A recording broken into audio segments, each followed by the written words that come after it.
Assalamualaikum warahmatullahi wabarakatuh. Lanjut ceritaku ya teman-teman. Dan maaf jika lama membuatmu menunggu. Aku tahu kok, yang namanya menunggu itu tidak enak. Apalagi kalau menunggu hal yang tak pasti. Atau menunggu jodoh. Iya, setelah aku tamat dari sekolah dasar, beberapa bulan kemudian, setelah berhari-hari tinggal di rumah karena tidak melanjutkan sekolah SMP,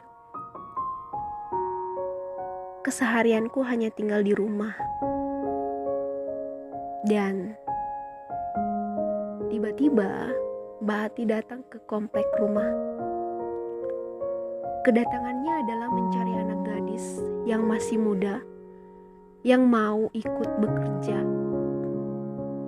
dengan bosnya. Waktu itu Mbak Ati bertanya kepada salah satu tetanggaku. Dan karena tetanggaku tahu jika aku sudah tamat sekolah dan hanya tinggal di rumah,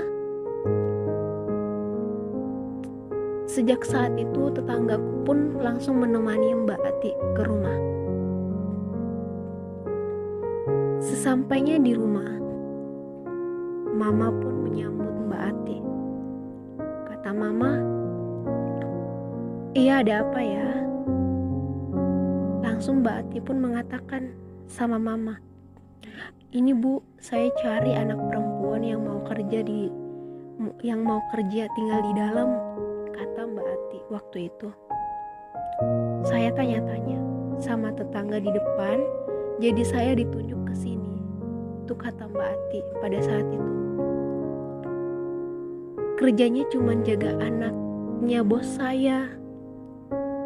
Nah, menjaga anak bosnya Mbak Ati, atau biasa kita sebut menjadi baby sister gitu ya. Mbak Ati bekerja sama orang tersebut sebagai asisten rumah tangga. Di sela-sela obrolan tersebut, aku pun mengajukan pertanyaan.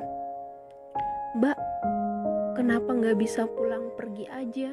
kataku waktu itu. "Kenapa harus tinggal di dalam?" Lalu Mbak Ati pun menjawab, "Karena suaminya orang sibuk, jarang tinggal di rumah katanya. Dan sekarang bos perempuannya ini lagi hamil."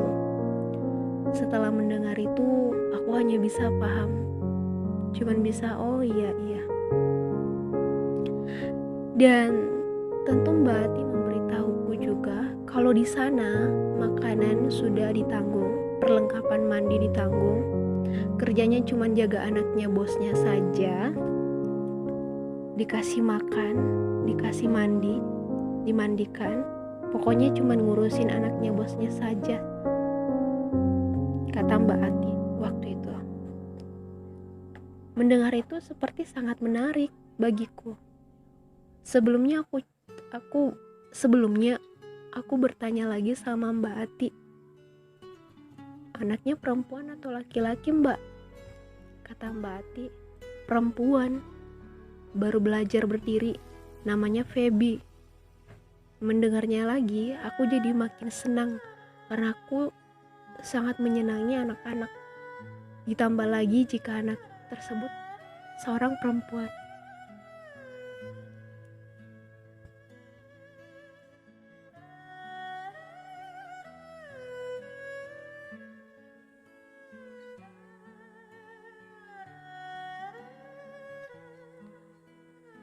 Dan bicara soal gaji, tahun 2006 di masa itu dan pekerjaan seperti itu, aku hanya digaji sebesar Rp400.000. Setelah mendengar semua penjelasan Mbak Ati, untuk yang pertama kalinya aku ikut dengan orang demi menyambung hidup. Dan karena Mama pun setuju, dan untuk pertama kalinya aku berpisah sama Mama. Mau gimana lagi? Karena aku tidak lanjut sekolah, Dan daripada hanya tinggal diam di rumah, dengan terpaksa aku menerima tawaran Mbak Ati. Dan yang sebelumnya aku pernah bilang, kenapa aku mau ikut bekerja sama orang, karena aku orang yang sangat tidak mau menyusahkan orang tua. Itu sih. Dan akhirnya mama setuju, aku pun iya.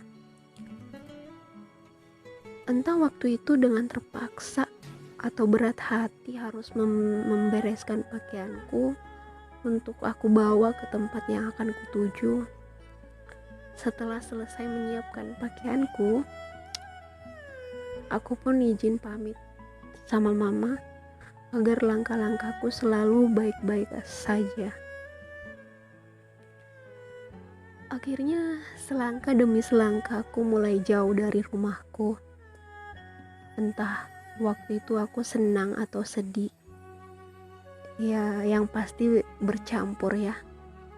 Berharap melalui ini kehidupanku bisa berubah menjadi lebih baik. Pemikiran pada saat itu. Akhirnya sampai ke rumah bos Mbak Ati. Ternyata rumahku dan rumah bosnya Mbak Ati ini tidaklah terlalu jauh. Sesampaiku di sana memberi salam dengan baik. Tapi jujur awal datang ke rumah calon bosku ini, itu aku sangat deg-degan ya. Takut dan merasa jika nanti aku tidak bisa bekerja dengan baik, itu gimana? Jika nanti anaknya yang ingin kujaga ini kenapa-napa, itu gimana? Dalam penjagaanku gimana? Ya, semua aku terpikir di jalan begitu saja jadi satu ya. Lanjut, akhirnya aku sampai ya. Calon bos pun ada. Aku diterima dengan baik. Sebelum menyimpan tas pakaianku di dalam kamar, ibu bos memberitahuku apa-apa saja yang akan menjadi pekerjaanku dan memberitahu makanan dan susu anaknya. Aku yang waktu itu hanya ya cuman manggut-manggut dan mengiyakan saja ya.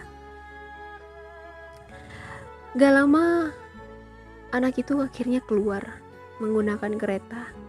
Aku lihat anaknya cantik, putih, dan melihatnya saja udah sayang dan gemes. Selang beberapa menit kemudian, bos perempuan menyuruhku untuk membawa tasku ke kamar. Setelah itu, aku memulai pekerjaanku, yaitu memberi makan anaknya yang bernama Feby ini. Iya, di awal pekerjaanku seperti itu setiap harinya.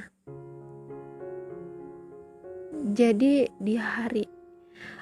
pekerjaanku ini setiap harinya seperti itu. Bangun pagi, jika anaknya sudah bangun, tugasku memberinya makan dulu. Setelah itu baru aku mandikan.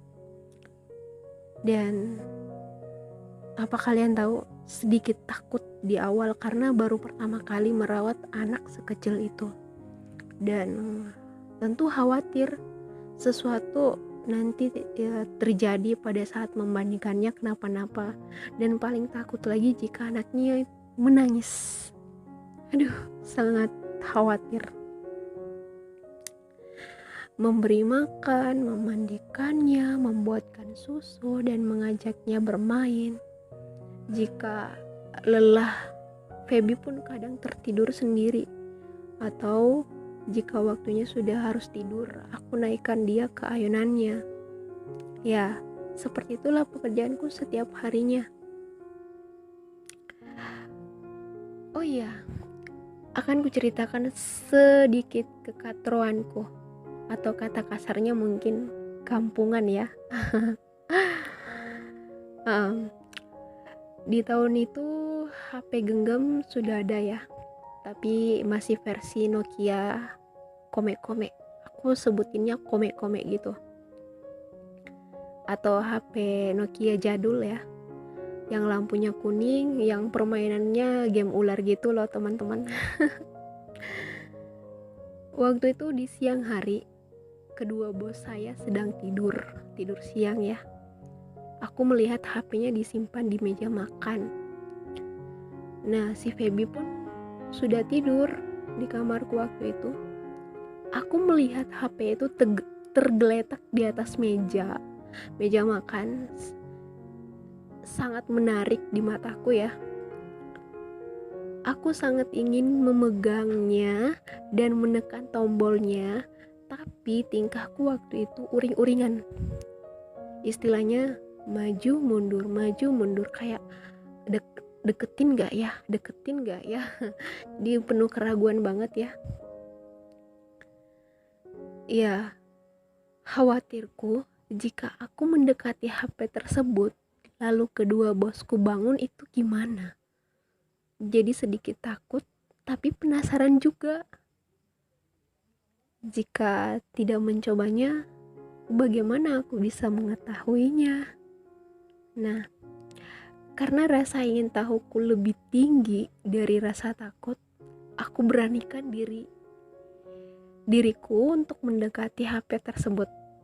Lalu memencet salah satu tombolnya. Alhasil, lampu layarnya menyala. Karena takut HP-nya kenapa-napa, aku pun segera masuk ke kamar dengan rasa takut. Dengan pikiran yang dihantui kalau HP-nya rusak karena aku tekan tombolnya tadi gimana ya. Aduh, pikirku saat itu ya, waktu itu aku sangat kulot. Mau gimana lagi, baru lihat HP genggam sekeren seperti itu.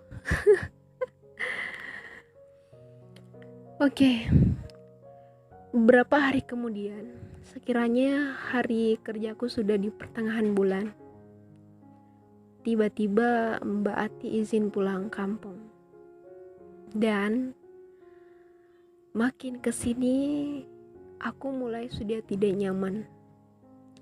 Bos perempuan mulai sering marah-marah sama aku.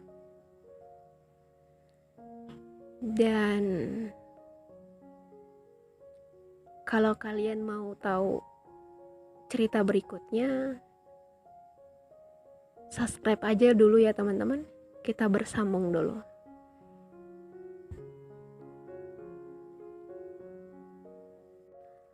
Assalamualaikum warahmatullahi wabarakatuh.